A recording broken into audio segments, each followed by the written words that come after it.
Gracious Vespers!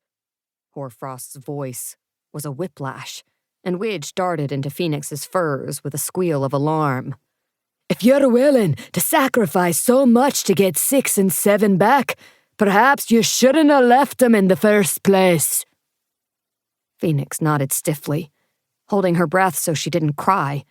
She'd been doing that a lot lately. Beside her, Hoarfrost passed a weary hand over his face. We both know 7 couldn't have survived the... She's not dead! Phoenix's voice was almost a shout. How could she be? She was right there before the portal back to Ledge opened. She was... Phoenix broke off as her breath hitched traitorously. She clenched her fists so tightly, she felt her fingernails slice into her palms. Widge pressed himself against her, his warmth a comfort. She didn't make it through the portal, Phoenix. You think she'd survive the frozen wastes alone? With no food, no weapons? He shook his head, his mouth a grim line. I don't like 6's chances neither. I know you said the master needed the boy, but he don't exactly seem the type to care well for prisoners. Phoenix winced, but the elder kept on speaking, his own hands clenching into fists. You need to let him go, Phoenix. It's not what I'd usually say. It's not the hunter way.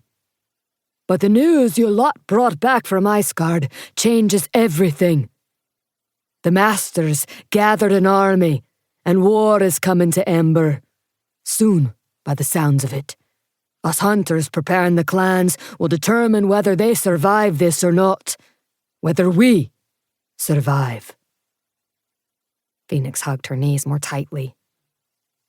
We had to come here, the elder continued.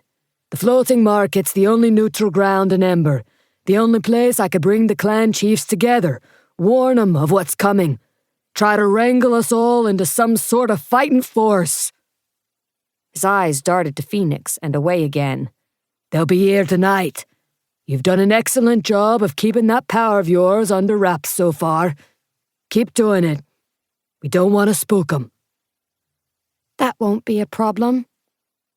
She looked up as Hoarfrost stood to go. Can you do it? Her voice was low.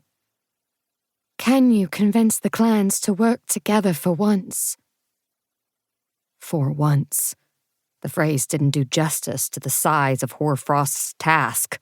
The tribes hadn't united in centuries, had practically made a hobby out of hating one another. The elder stared across the water. Have to. If we ain't united, the master and that army of his can pick the clans off one by one.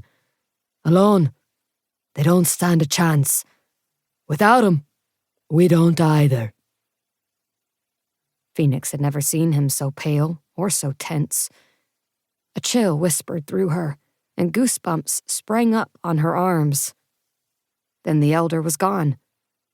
Phoenix watched his back disappear into the crowd of low reed-woven buildings and bustling people, tension humming through her. Where he vanished, 2 very different figures appeared.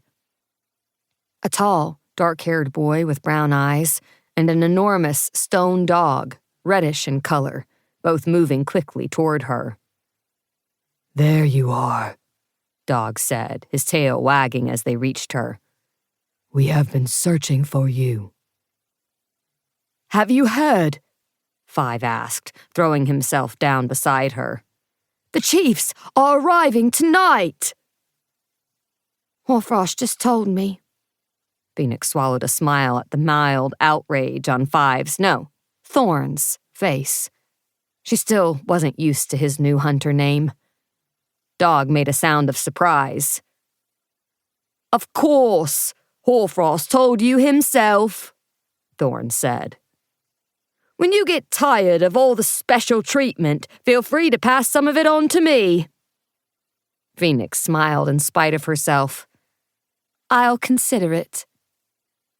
For a minute, the friends sat in companionable silence, watching the breeze ruffle the water's surface. Where do you think they are? Thorn asked suddenly.